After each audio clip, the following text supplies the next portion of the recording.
Bedar این روژاوا از به همیا به دلگرمی سلام دکم سلام خو پیشکش دکم بوده نام جنید جانیش از یک جوان پاریزری ریبری گلی کرد یه بریز اوجوانم و هر بها demek درجه از دربای ولات جیان دکم و گل حوالین خو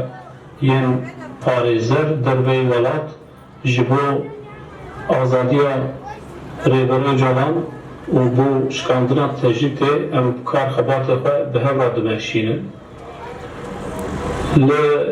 سربان اساسا از هست که قاسه که سر تجدید آخافتنه بکم و هن آگاهی بدم و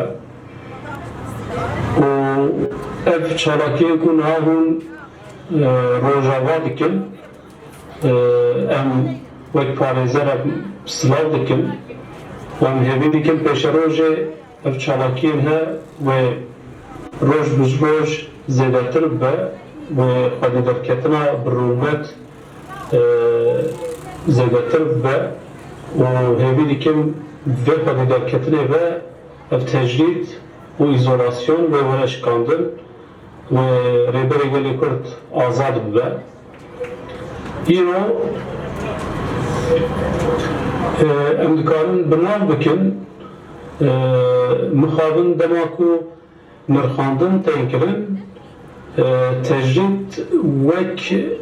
meselekê ya van sê çar salê dawiyê tê destxilda lêbelê em dizanin ku mesela tecrîd û îzolasyonê ne ya mesela sê çar salên dawiyê و 1999 حیا ایرو اف تجدید و ایزولاسیون ددومه و روز بروز گرانتر دبه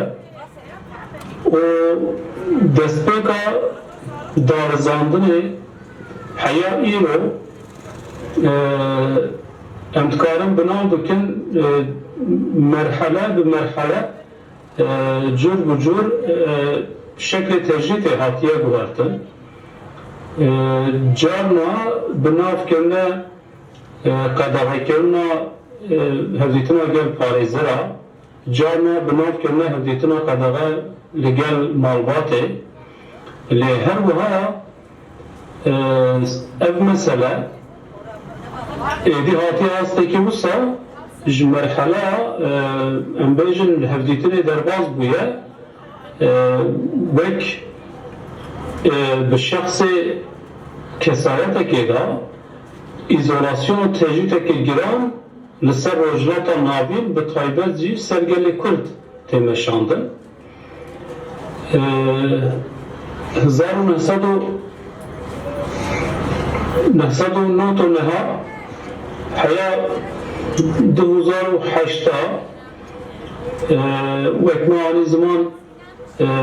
تجدید gelek caran به psikolojik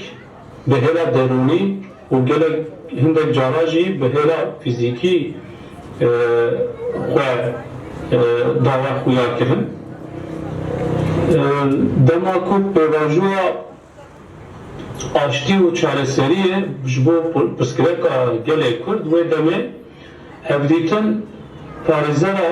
vezêdetir hevdîtin siyasetmedara be daha tekirin. Leyem dizanin mafê hemî sereke ew mafê ku hevdîtin gel parêzer û malbata were kirin. Lê ev heşt salê dawiyê bi taybetî nêzîkatiyek ne bi rengê hukûqê dijî hukûqê tê meşandin û ev sê salê dawiyê jî bi taybetî piştê ku axaftinekê ser telefonê gelekê Kurd hate kirin heya îro tecrîdekê giran tê nîşandin li İmraliyê û ser vê esasê em dikarin bêjin nêzîkatiya dewleta Tirk ji bo çareserkirina pirsgirêka gelê Kurd li nava vê tecrîdê da rasterast xwe dide nîşan û sê salê dawiyê gelek cara bin cezayê dîsîplînê yê ku bingeha hukûkê têda tuneye hatine dayîn lê ji vê zêdetir jî devleta Tirk li gor qanûnên xwe li gor peymanên navdewletî jî hukûqa herî asta jêrî kar nayîne û sedema wê ev tişt e ku daxwaza wan ew bû ku bi girankirina tejrîtê ve têkbirina tevgera azadiya Kurdistanê bînin cih lê herî dawiyê dîtin ku çi qas tecrîtê giran jî bikin berxwedana îmraliyê bi şexsiyeta Birêz Öcalan da tê meşandin ev yek berxwedan wek mînak wek dîrokî mirov dikaretin binav bike û bandora xwe xistiye ser hemû Kurda her çar parçeyê Kurdistanê û gelê Kurd jî baş dizane ku bi meşandina vê tecrîtê çi qas berdewam bike çareserkirina pirsgirêka gelê Kurd ew qas dûr e û ser vê esasê jî em dikarin bêjin dema ku tecrît were şikandin dema ku Birêz Öcalan were azad kirin wê demê çareserkirina pirsgirêka gelê Kurd wê gelekî demekî Kurd te çêbibe lê ji bo vê ji bo şikandina tecrîtê jî hind tişt esasın mirov bike wekî gelê Kurd û wek saziyan divê mirov bike û em dizanin gelê Kurd û her çar parçeyê Kurdistanê xwe di derketinekê derketiye holê her wiha her deverekê cîhanê jî heval û dostên Kurda xwe di derketinek derxistin pêş û ser vê esasê jî em bêjin saziyên xebatkara saziyên hukûknasa saziyên doktora saziyên mamosta saziyên ji bo mafê mirova kar dikin pengavek dane dest pê kirin demdema azadiyê ye û ev yek jî dida xuyakirin ku mesela tecrîtê êdî vê gavê şûnda ne mesela teneya Kurda ye ya Kurdistanê ye mesele bu ye meselekê cîhanî kar xebat selvan esasa tê meşandin û divê gelê me jî bi hêla hevalên dostê xwe da roj bi roj ev vê çeperê berfirehtir bike her çi qas saziyên wek CPT wek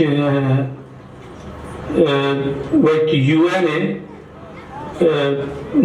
em bêjin pêvîrên xwe yên asta hukûkê da pêvîrên wan yê ku nav ji peymanên navnetewî da heyî neynin cih jî divê em xwe di derketinekê wisa bidin nîşan li ser vê esasê ev sazî jî gor peymanên xwe gava babe ev yek e ku em wê baweriye danin wek parêzera ger bi hêla dîplomasiyê bi hêla hukûkê bi hêla gel da xwe di derketina gel da eger ku em hevbeş bi hev re xebatekê xurt bimeşînin em hêvî dikin û bi hev re em dikarin tecrît û îzolasyona girava îmraliyê bişkînin û her wiha rêberê gelê Kurd azad bikin û Kurdistanekê serbixwe, Kurdistanekê û yekûn gelên rojhilata navîn têda cihedgirin bi hev re jiyanekê azad û demokratîk ava bikin. Ser vê esasê ez cardî li ser navê hemû hevalên xwe yê parêzer ev çalakiyên ku we daye destpêkirin silav dikin, em dibên serkeftin ji bo we, serkeftin ji bo me hemiyar. Silav û rêz.